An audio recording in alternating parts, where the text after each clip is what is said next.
बन को हैं 14 बरस बहुत, 2-4 बरस ही काफी है। मंत्रा ये 14 वर्ष के लिए क्यों? अरे अगर वरदान में वनवास ही लेना है तो 2-4 वर्ष का लो।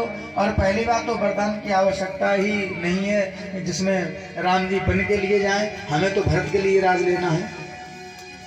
तो मंत्रा कहती रानी तुम बड़ी भोली हो, तुम नहीं जानती हो। जब तक राम अयोध्या में रहेगा जब तक भरत को राज तिलक नहीं हो सकता।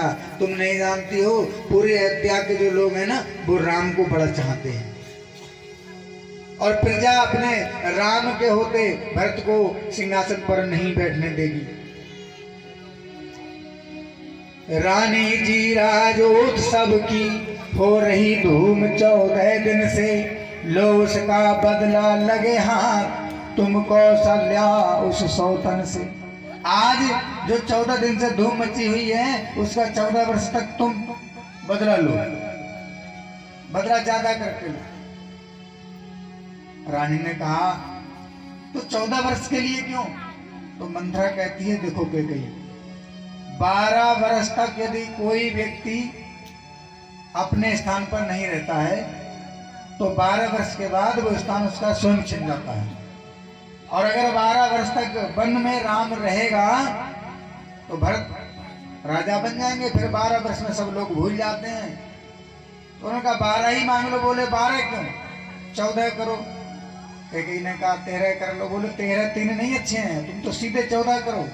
14 वर्ष का वनवास रखो, 12 वर्ष के बाद सब लोग भूल जाएंगे राम को। और याद रखना जब तक राम जी अयोध्या में रहेंगे ना जब तक भरत को राज तिलक होने वाला नहीं है, प्रजा विद्रोह कर देगी। कैकेयी ने कहा ठीक है मैं तेरी बात मान रही हूं, अब तू जल्दी से बता मुझे क्या करना चाहिए।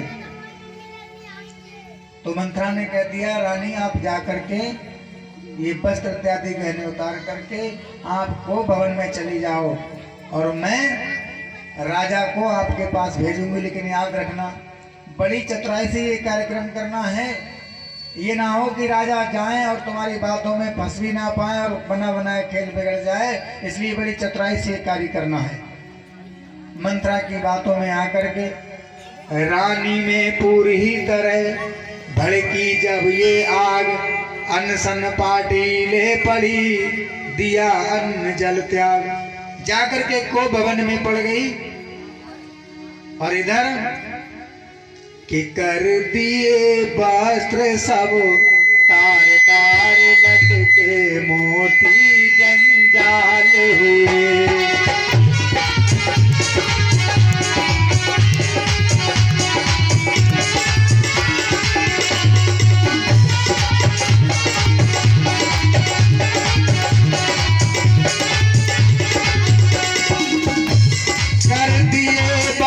सब तार तार लटके मोती जंजाल हुए, बालों में झुमके उलझ गए चोटी के बाल बवाल हुए।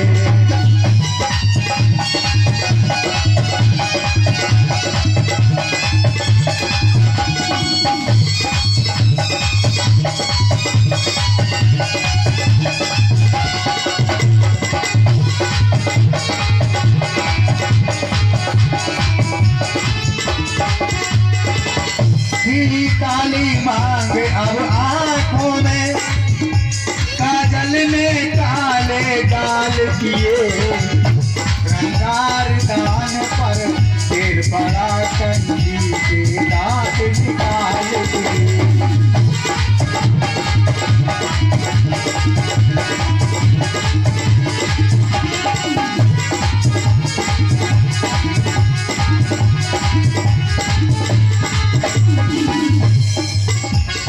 कैकेयी जाकर के को भवन में बैठ गई, क्योंकि मंत्रा ने जैसे ही समझाया। और जब याद रखना जब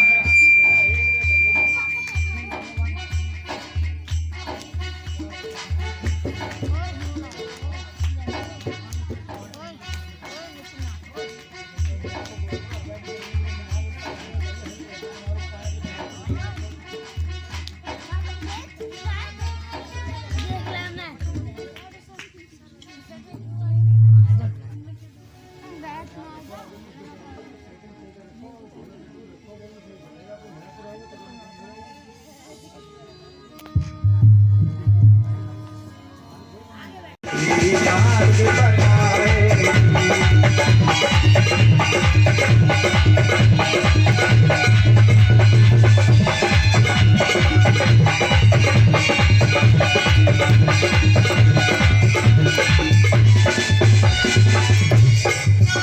केकई ने कहा मंत्रा अब तो तुझ पे ही आस है, तू मेरा भला चाहती है, मैंने पहचान लिया।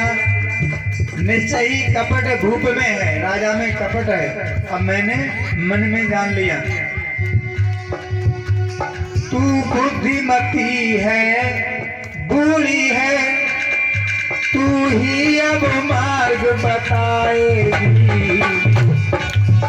हो भरत लाल को राज तिलक, हो भरत लाल को राज तिलक, अब तू ही मार्ग बताएगी।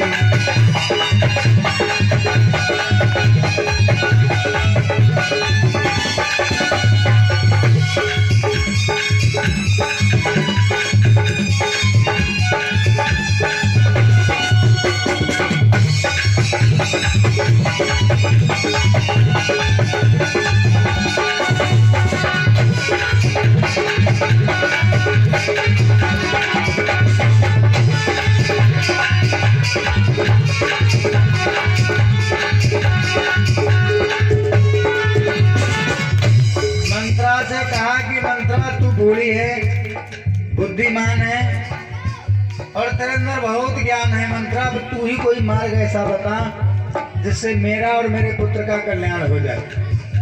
मंत्रा ने कहा मैं क्या बताऊं, मैं तो पहले ही अपना मुंह नुचवा चुकी हूं, तुमने कह दिया था फिर दोबारा बोली तो मुंह नुचवा लूंगी। अब तो मैं दूसरा मुंह बना करके लाऊं तब मैं आपसे बोलूं।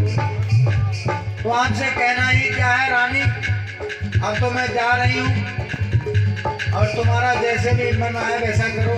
केकई ने पकड़ लिया मंत्रा को, बोली नहीं रुक जाओ, मैं तुम्हारी बातों पर विचार किया, तुम मेरा ही भला चाह रही हो और अब कोई ऐसी युक्ति बताओ ताकि भरत का और मेरा दोनों का कल्याण हो जाए।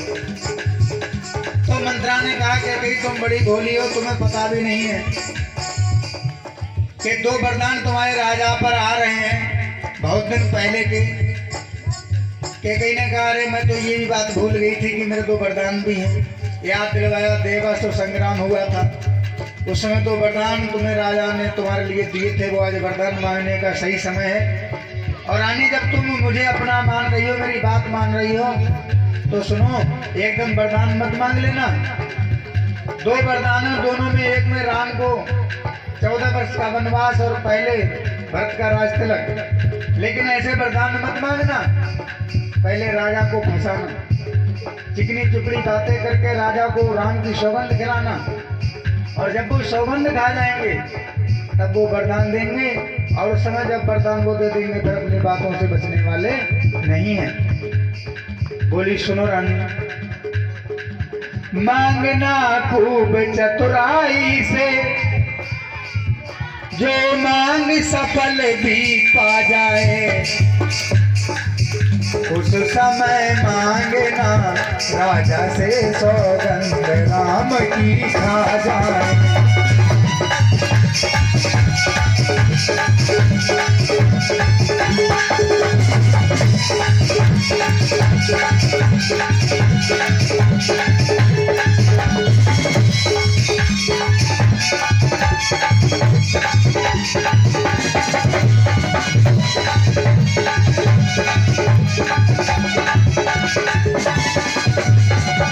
कहना 2 वरदान मांगती हूँ, राजा जी भरत लाल को, 14 वर्षों को रामचंद्र 14 वर्षी वनवासी हो।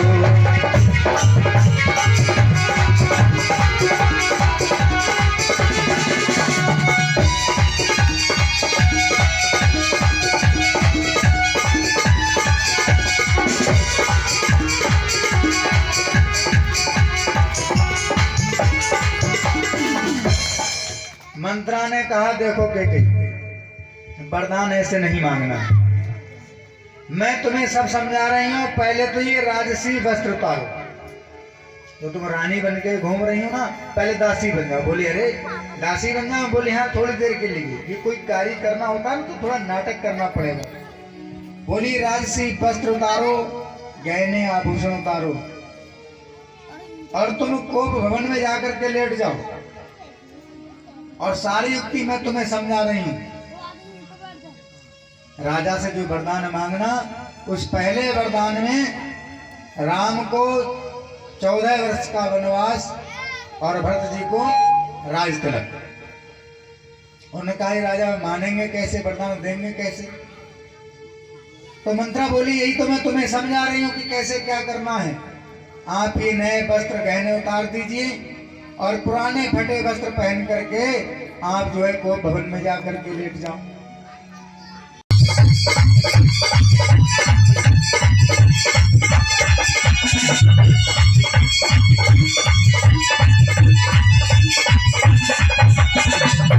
दूसरे राजा भी थे जो नहीं सोचते हैं अपना, रक्षा पर एक कबूतर की खुद मांस तोलते हैं अपना।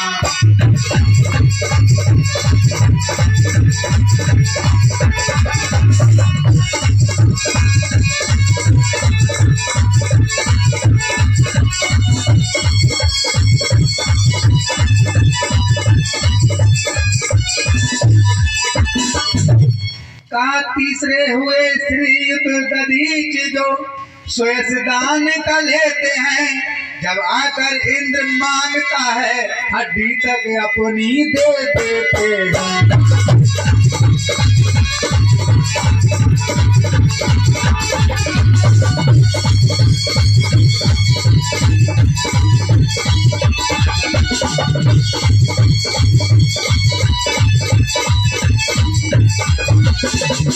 रानी बोली महाराज आप इतने समझदार हैं, सब कुछ जानते हैं, फिर भी मैं तुमसे हरिश्चंद्र जैसा मरघट का बास ना मांग रही, मैं तुमसे श्री दधीच जैसा हड्डी ना मांस मांग रही। मैं तुमसे कुछ नहीं मांग रही हूँ, मैं सिर्फ अपना कर्जा मांग रही हूँ। मैं श्री दधीच जैसा तुमसे ना हड्डी ना मांस ना मरघट का बासा कुछ नहीं मांगा है। और ऐसे ऐसे महान योद्धा आपके परिवार में हुए और आप आज ये मेरे पैर पकड़ रहे हैं वरदान के लिए। अरे नहीं देना है मत दीजिए वरदान, ये बात कोई समाज में नहीं हुई है, ये बात अकेले में मेरे और तुम्हारे बीच है। तुम एक बार मना कर दीजिए कि वरदान मुझे स्वीकार नहीं है। महाराज दशरथ बोले बार के ये शब्द होते ना, ये बड़े भयंकर होते, जो नहीं होना है वो भी हो जाता है। महाराज दशरथ समझ गया। राजा बोले बंद कर अब ये वार्तालाप, उत्तेजित के हृदय में कौन न भर उत्पात। ये पहले से ही मैं उत्तेजित हूँ और ज्यादा उत्पात ना भर। सुन रानी मेरा कुछ नहीं बिगड़ता है, तू जो मुझको ललकार रही। रानी तू अपने पाँव में खुद आप कुरारी मार रही।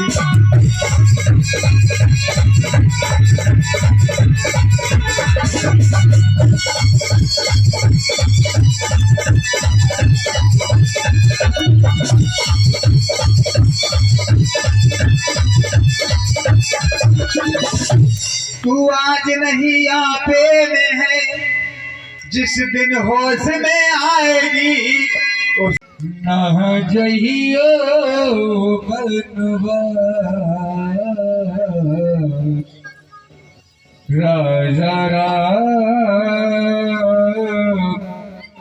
न जइयो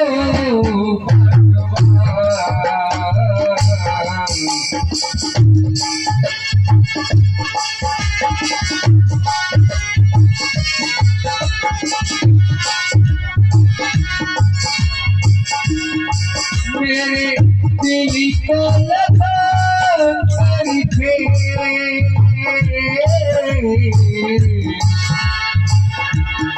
राजा ना जइयो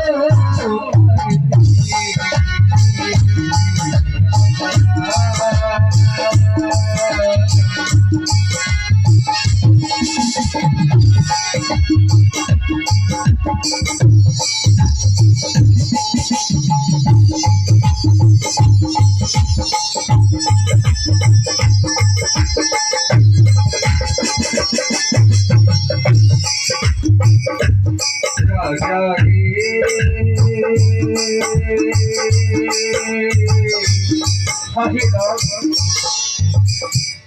राजा भजनियो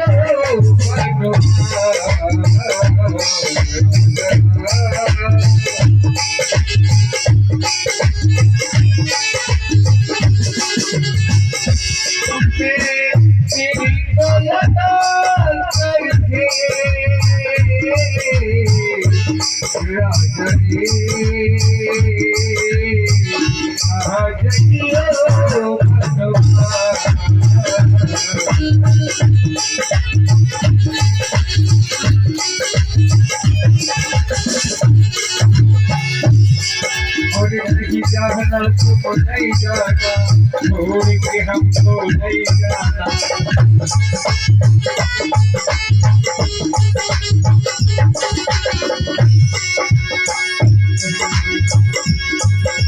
तो तुम छोड़ के जाओगे, जाना मुझको पाओगे।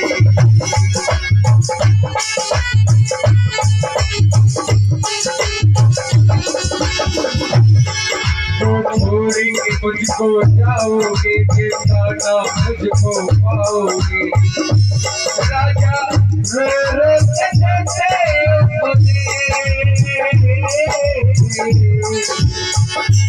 राजा रो रो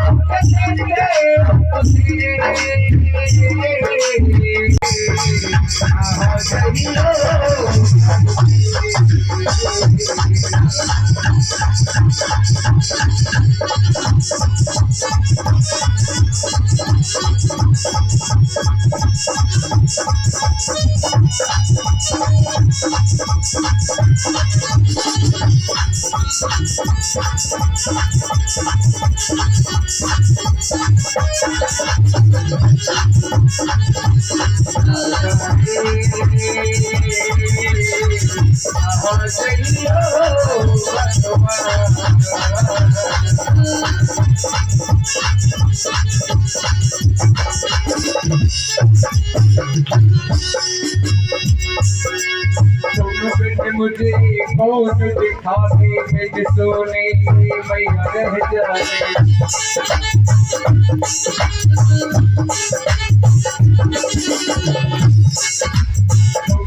रात मुझको दिखावे, सोनी मेरी मैया रह जाए।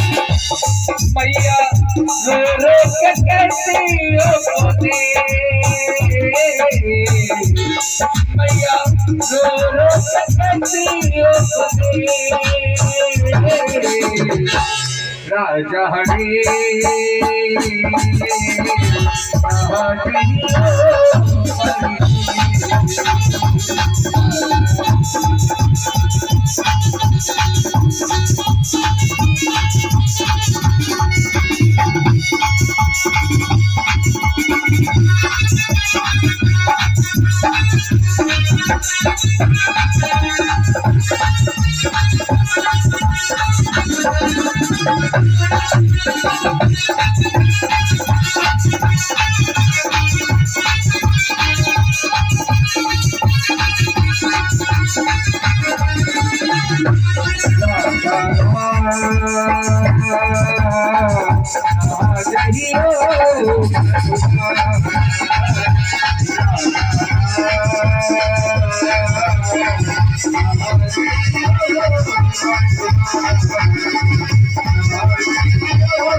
भगवान की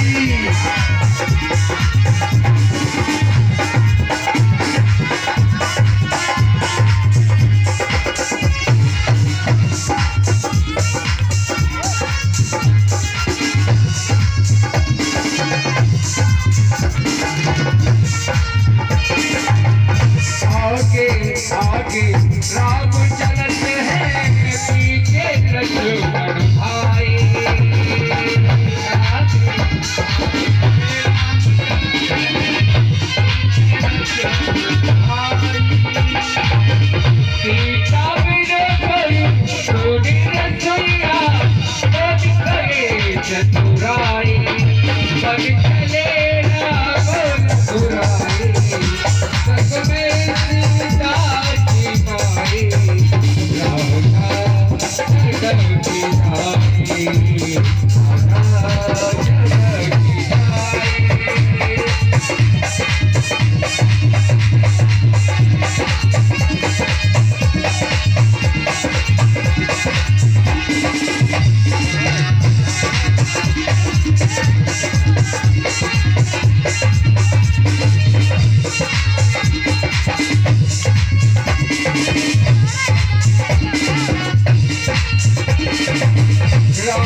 बोलिए रामचंद्र भगवान की।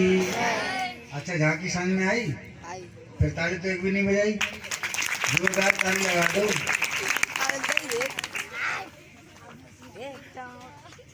बहुत बढ़िया। एक बार घूम जाओ रामेश्वर जी ऐसे करके, भजन तो पूरा हो गया।